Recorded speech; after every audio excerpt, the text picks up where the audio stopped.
ces pays qui sont au front véritablement vis-à-vis du terrorisme et tout ce qui se passe là-bas aujourd'hui, quelle est l'incidence en fait de tout ça ou quelle pourrait être l'incidence sur nous, la qualité de la sécurité en Côte d'Ivoire? Le déficit en termes de renseignement, parce que lorsque vous avez des pays voisins, les grandes nations, la sécurité intérieure des grandes nations commence dans les pays voisins. C'est-à-dire que les États-Unis considèrent que leur sécurité commence au Mexique ou au Canada, etc.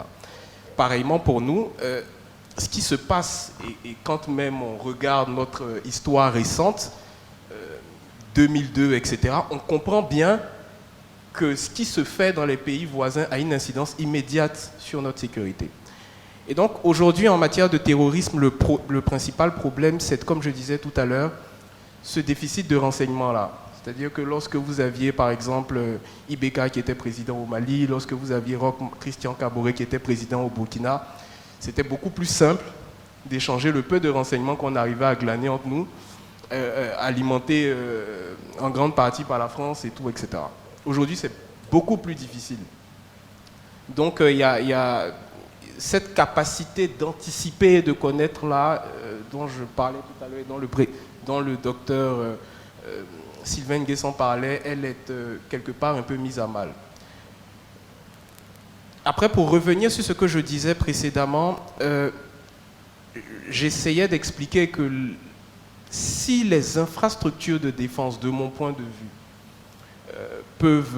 la sécurité des infrastructures de défense peut être améliorée et tout en Côte d'Ivoire, comme il a été dit, le risque zéro n'existe pas. Il existe des infrastructures qui sont encore moins protégées que les infrastructures de défense. Et alors que on a vu, il y a eu une attaque de la base militaire d'Ndotré en avril 2021, etc. Il y a eu une réaction, la brigade de gendarmerie de Kolobougou, il y a eu également une réaction, etc. Mais aujourd'hui, ce sont nos infrastructures critiques qui sont les plus vulnérables de mon point de vue.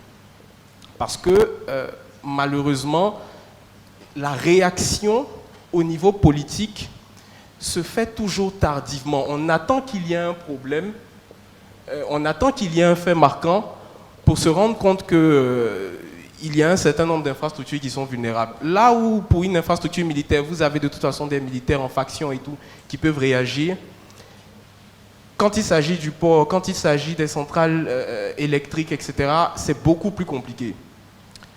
Donc, prévenir, sécuriser ces infrastructures-là aujourd'hui fait partie des talons d'Achille de la sécurité ivoirienne dans la mesure où c'est en 2021 qu'on a commencé à faire l'inventaire même de ces infrastructures critiques-là.